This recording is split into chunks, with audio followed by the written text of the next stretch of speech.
Η ερώτηση που με ρωτάνε πιο συχνά είναι γιατί μιλάω ελληνικά. I was supposed to do that in English. Okay.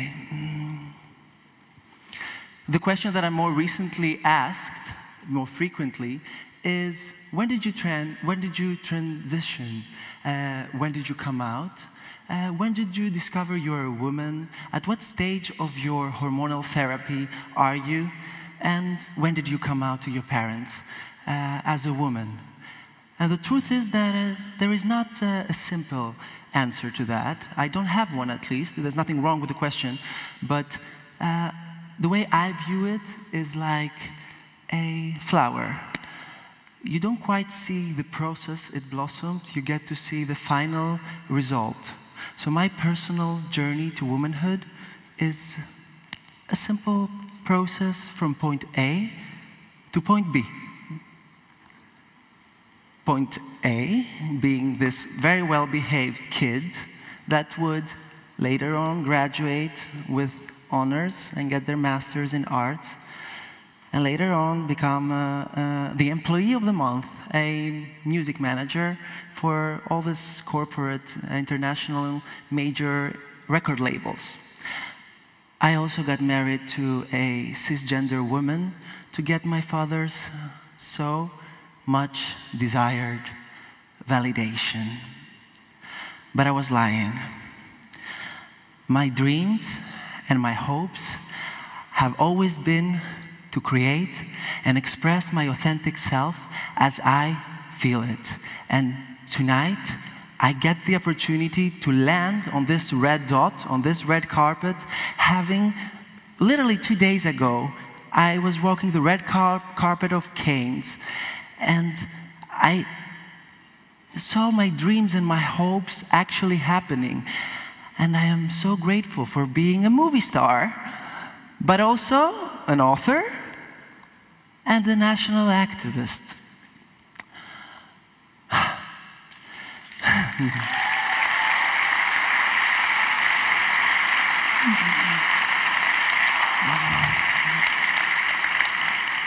Thank you. I accept it with honors because I am truly grateful for the opportunity that I got to make it, to actually survive being a transgender girl in a small town and actually making it, because not a lot of people have.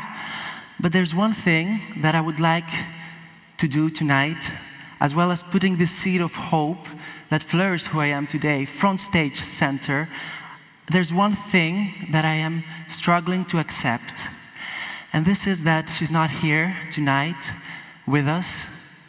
For those who know, we were traveling the world, celebrating love, celebrating an immaterial world, revolution, celebrating a whole new world of opportunities, where we get to be in a united world and live collectively. We went to every single Fashion Week event in Paris. We went to every single good techno party in Ibiza. We were being bratty and joyful, and she was the only person I have ever fallen in love with in my life.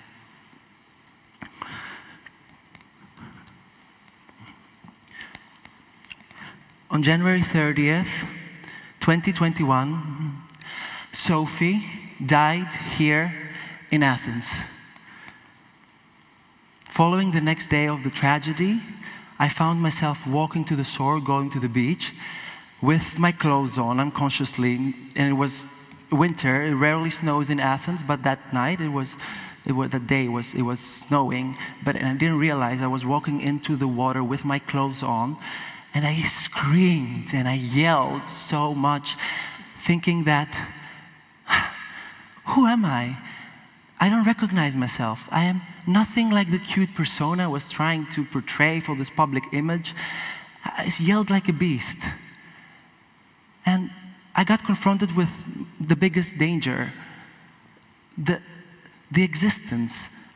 I saw myself for the first time. I wasn't afraid of anything, of letting everybody down or feeling ashamed, because it doesn't matter who I am today is so much more than a persona. I understood what I should prioritize is to see what will I leave behind once I'm gone. And ever since, I started making better decisions, and decisions that helped me pave the way towards a more fair and collective world. The world I envisioned with Sophie. But in order to do that, I had to go back to my soils, to my roots, to the hometown that I was from. And you all know where that is, because we are in Greece. It's Corinth. And forget about the ancient Corinth that you might have read in historical textbooks, because modern Corinth is all about piazza, souvlaki, and church, basically. So somewhere there, it's me walking hand in hand with my father, who was the mayor of the town, literally the mayor of the town. And I had to pretend to be the good mayor's son, or anything good. But achieving that in that town isn't easy, because, girls, let me tell you something about Corinth. So anything feminine in Corinth is being viewed as edible.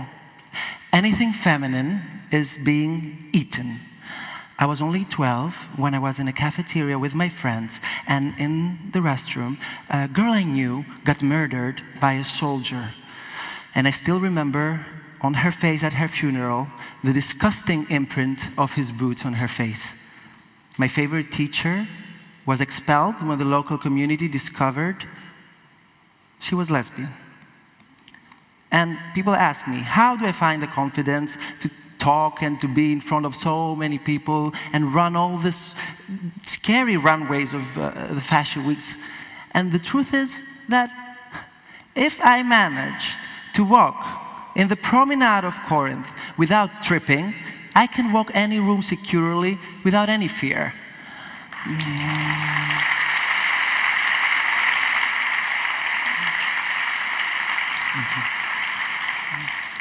But I wasn't alone in this. I had friends. I had my chosen family. I had support.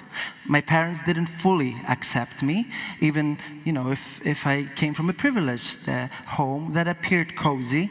I didn't feel seen. But kids that were homeless, kids that would live under the poverty line, there was this Albanian move of financial immigrants that came in my country around the early zeros, and those became my family. We created such a strong bond because they could see me, they could love me, and I could relate to them because they knew what it feels to be labeled, to be seen as a stain, as a shame, because they know how it feels to be seen as a clown, as just an empty shell that, you know, might crack and it will reveal something very scandalous, like, you know, a traumatized little girl that has problems. But in the matter of fact, all those things are stereotypes that limit us and tradition that has made us not see ourselves. And like the government and the institutions, they have imposed labels to me because the army, for example, which is a mandatory thing for any human species in this country that has a penis, calls me a permanent citizen of abroad. The Greek media talks to me like I'm the wise owl that will give you some eloquent information on gender studies. And for the American media, I am a real American woman, or simply the producer's chick. But the truth is that I'm not one thing. None of us are. I am an evolving creature, like all of us. And in order to wake up in the society that I have dreamt of, I need to be, today, the change that I envision for tomorrow. And we need to become the evolution.